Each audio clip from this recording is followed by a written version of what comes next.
Fiber is the new protein. Let's talk about it. So, in the last 20 years, you've been told eat more protein, eat more protein. And in the US, if you hit the gym and you start talking the gym lingo, they're going to tell you you need 1 gram per 1 pound. So, if you're 150 pounds, you're told you need 150 grams of protein a day. At about half of that, you start wanting to vomit and just the thought of protein. And this is how a lot of people come to me and they're like, I can't hit my macros. I can never hit my protein. And I'm like, yeah, that's because it's too much. And to prove that it's too much, when you go to Europe and you start going to the gym, you're told you need 1 gram per 1 kilo of weight. 1 kilo is 2.2 pounds. So on a 150-pound body, you need only about 70 grams of protein per that formula. But what I like to teach my clients is, and it always works, is go with what your body is telling you.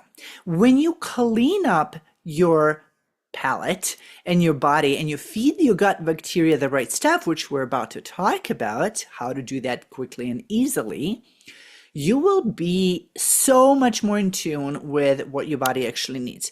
Because whether you admit it or not, your body is communicating with you at all times. The aches and pains, the bloating, all of the signals that your body is sending you is trying to communicate something to you. So you are having hormonal imbalance, you're having crazy cravings, you're feeling kind of blue, depressed, anxious, and you don't know. All of that can actually be fixed with fiber. So how much protein, since we're talking about protein, how much protein do you actually need? I tell my clients, once you get into balance and you get in tune with your body will tell you exactly how much it needs. When you get to that point when you're like, oh my God, I cannot look at protein anymore today, that's the max that you want to have. There's also a max of how much your body can digest per meal. And again, you just don't want to go overboard with it. And you've been told to eat protein because in weight loss industry, in fitness industry, everybody's trying to get lean and lose weight. They're like, well, don't eat the fats, even though you should eat healthy fats, and then don't eat the carbs because they're the bad guy. So they tell you to eat more protein. And yes, there's a time and a place for protein. You definitely want to have enough, but not more than 50 to 70 grams, honestly, per day. Unless you're specifically trying to grow muscle and trying to train for something, in which case there's a lot more repair for the muscle. Now let's get back to fiber. Fiber is absolutely essential when it comes to your overall health. And we're just starting to talk about it more. So I'm willing to bet that we are going to hear about fiber a whole lot more in the next few years. For one, your fiber is feeding your healthy gut bacteria. When that happens, your whole body, including your brain, function differently. There is something called gut-brain axis. And basically it means that your gut and your brain are constantly communicating, okay? Constantly. It's like chitter chatter all the time. So they're constantly exchanging information. When your gut is not in balance, your brain cannot function properly. So what you want to do is you want to slowly up your fiber.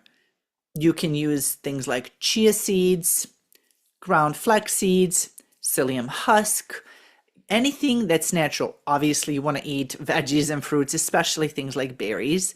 But I find that chia seeds, flax seeds, and psyllium husk are the easiest ways to add fiber while you are balancing your gut bacteria and getting used to eating more fresh fruits and veggies. Now, you want to do this slowly because if you're not eating enough fiber right now, your body is going to go into a shock of having too much fiber. You're going to feel bloated. You're going to have diarrhea. It's not going to be good. Okay, so you also want to drink more water if you're not already drinking more water. And you want to slowly increase. So every few days, increase by a few grams till you get to about 35 to 45 grams.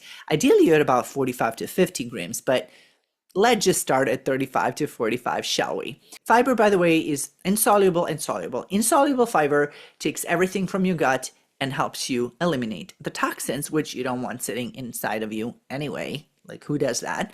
And then the soluble fiber is actually feeding your healthy gut bacteria.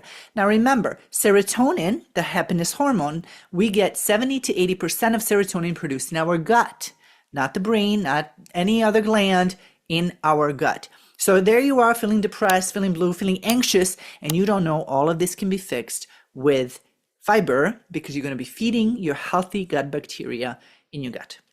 Once your healthy gut bacteria is fed, that's when you're going to slowly stop having those crazy cravings for sugar, and you're going to start having cravings for things that your body's wanting, like berries or whatever, maybe protein if you're not getting enough, right? And you know how like sometimes you have these crazy inexplicable cravings, like you're on a salad kick or you're on a carrot kick or whatever the kick is. That's your body needing some vitamin or some mineral from that food, and that's why it wants you to eat it. That happens more when your gut bacteria is restored. So not only that you're going to eliminate toxins and that you are going to produce more serotonin, therefore you're going to be happier and healthier and more serene and more calm, you're also going to balance your hormones. This is true for any woman, really of any age. It's that important, but I'm going to say 40 and up, it's like it should be a non-negotiable. This, my friend, is why you want to focus on fiber rather than protein. By the way, fiber is going to make you feel full. When I work with my clients, I actually teach them usually not to track things because we want to get in tune with our body. But if you are starting this journey on fiber, you may want to track it for the time being, just so you know where you're at, just so you gradually add. And then once you do that, you don't have to track it anymore because you're going to know exactly where you're at. There are other fiber bars as well, but I typically like to go the natural way more. I remember that Quest bars are really high in fiber. I just, again, try to always go the shorter route. So if you want a quicker fix, you can grab one Quest bar a day or start with a half and then go to the whole. But that's about, I think that's about 20 grams of fiber per bar. You don't want to overdo it with bars either. And then let's talk about something you don't want to talk about, which is tracking your stools. You want to make sure you're going to the bathroom daily. If you're not, are you getting enough fiber? Are you not getting enough fiber? Are you getting enough water? Because with fiber, you have to make sure you're hydrated properly. And if you want to find out more about how to work with your central nervous system and make sure you feel calm at all times, besides just the nutrition, because nutrition is just one part of it, make sure to follow for more and check out this next video here.